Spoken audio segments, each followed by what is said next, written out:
where we announce the conclusion of a process that's been going on for about a month now, which is a key aspect of this whole event, which is a writing prize competition.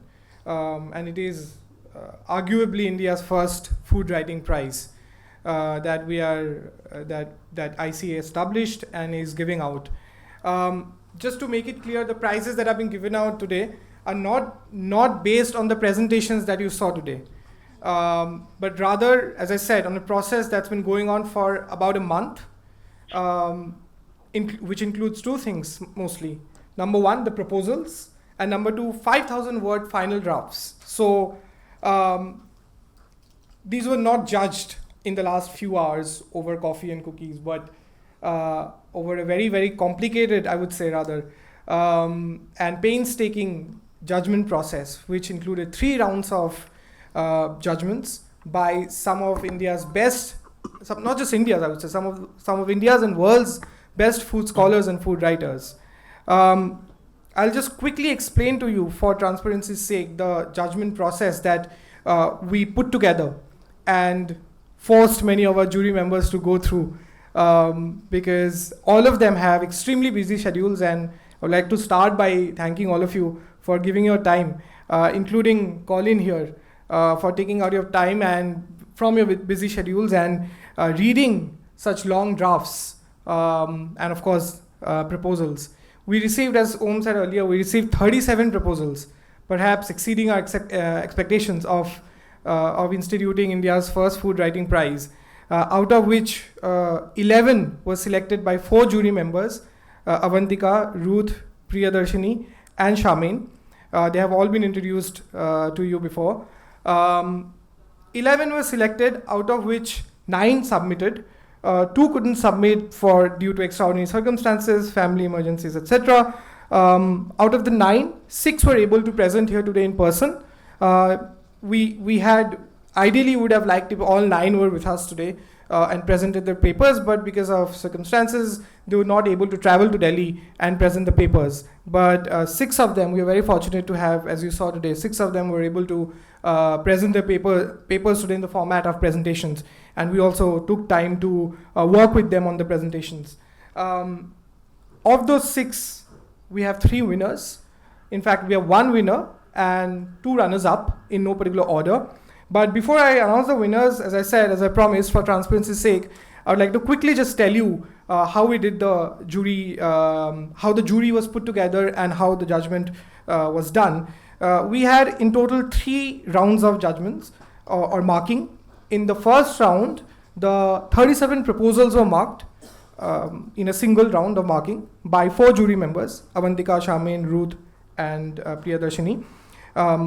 It was actually a 1.5 round marking, which was that the first round included just reading and marking, and the second round was kind of a jury roundtable where all of us, all of the jury members discussed and cross-referenced each other's assessment about the proposals. And as I said, 11 were selected, out of which 9 submitted. These 9 papers were judged by the second jury, or the final jury, which consisted of Colleen here and Krishnendu Ray, and I want to get this right, I want to get his designation right. Krishnendu Ray would be giving us a keynote lecture tomorrow, so I would urge you to come. He is a professor of food studies in the Department of Nutrition and Food Studies at New York University and author of The Ethnic Restaurateur. And the third jury member of the final jury was our very own Tanushri Bhaumik. This final round consisted of 2 rounds of marking, which was 1 straight round of marking in the first round, where each jury member was allotted 3 papers. The top 2 from each jury member went to the other 2 jury members. So in the second round, each jury member essentially ended up marking 4 papers, 4 other papers. We took an aggregate of both and arrived at the final results. So the idea here was to have 2 things. 1, a very high quality jury to ensure that the judgment and assessment was done by the highest qualities of food scholarship in India and the world today. And also to ensure transparency and fairness.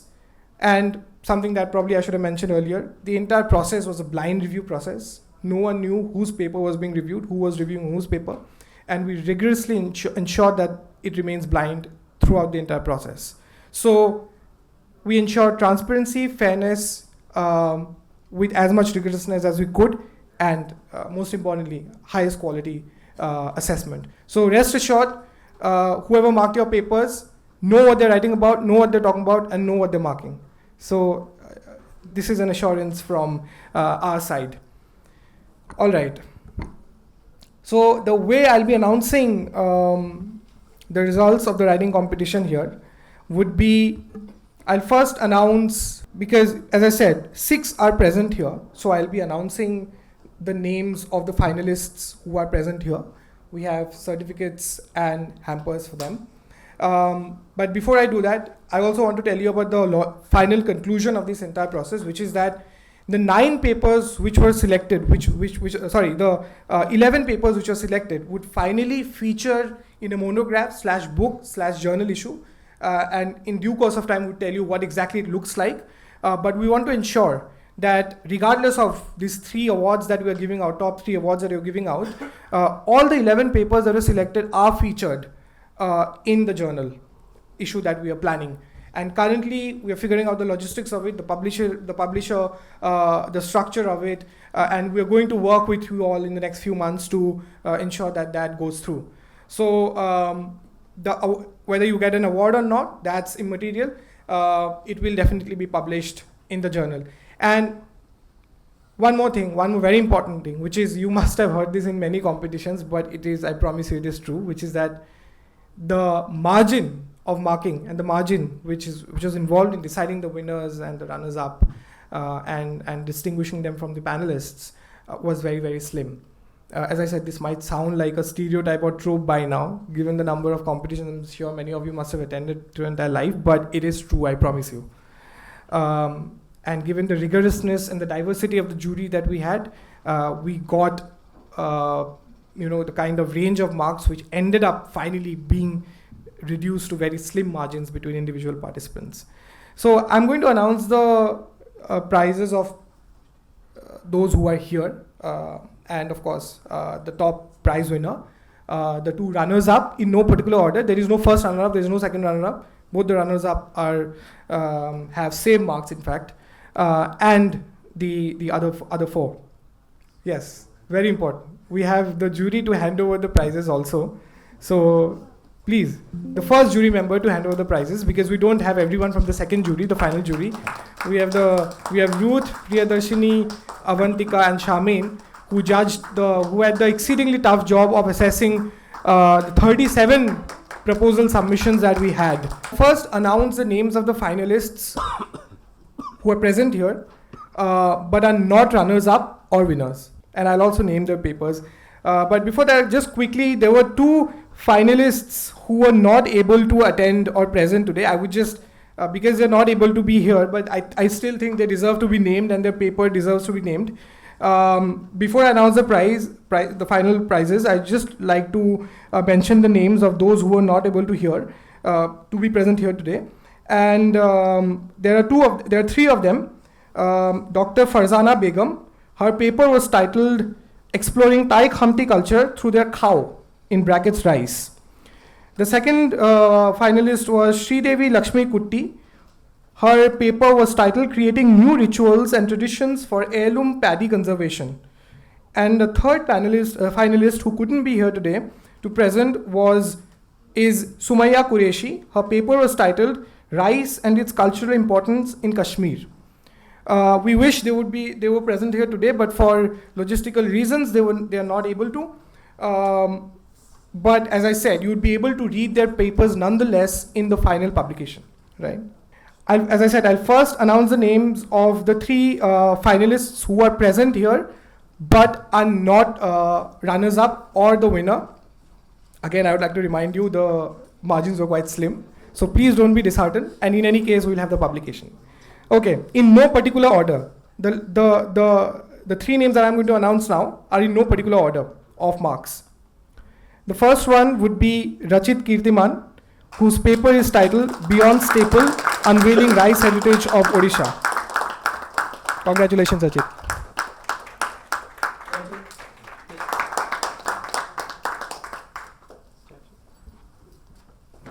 Thank you. Thank you.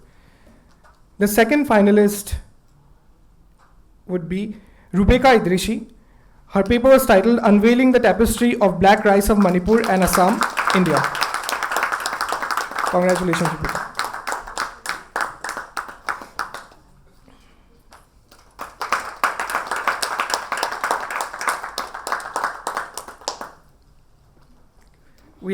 We have two more finalists before I announce the runners-up and the winner. The third finalist is Santa Nivedita for a paper exploring heirloom rice varieties across Odisha's PVTG communities. Congratulations.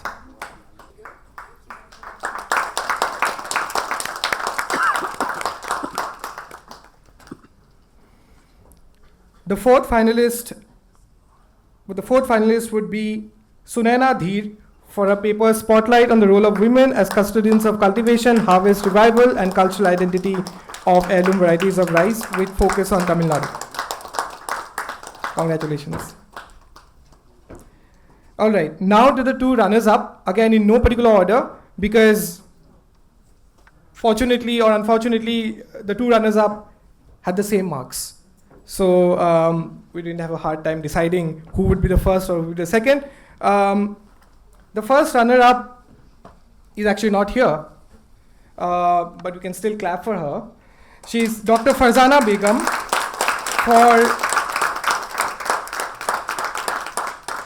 for her paper exploring Thai Khamti culture through their cow or rice.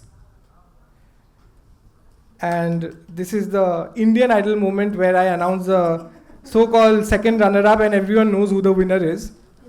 The second runner-up is Harshita Lalwani for a paper Lost Rice from a Lost Homeland, exploring indigenous rice varieties grown in pre-partition Sindh and their potential for introduction in India. Congratulations, Harshita.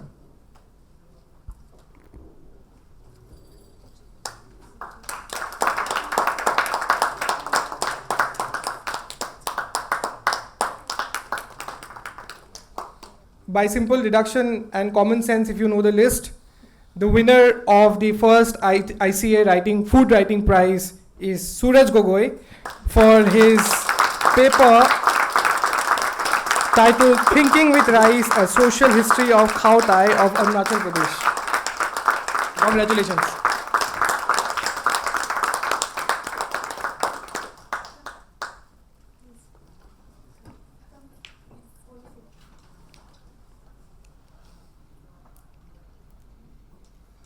Once again, all of these brilliant papers will feature in the journal issue or the monograph that we are planning.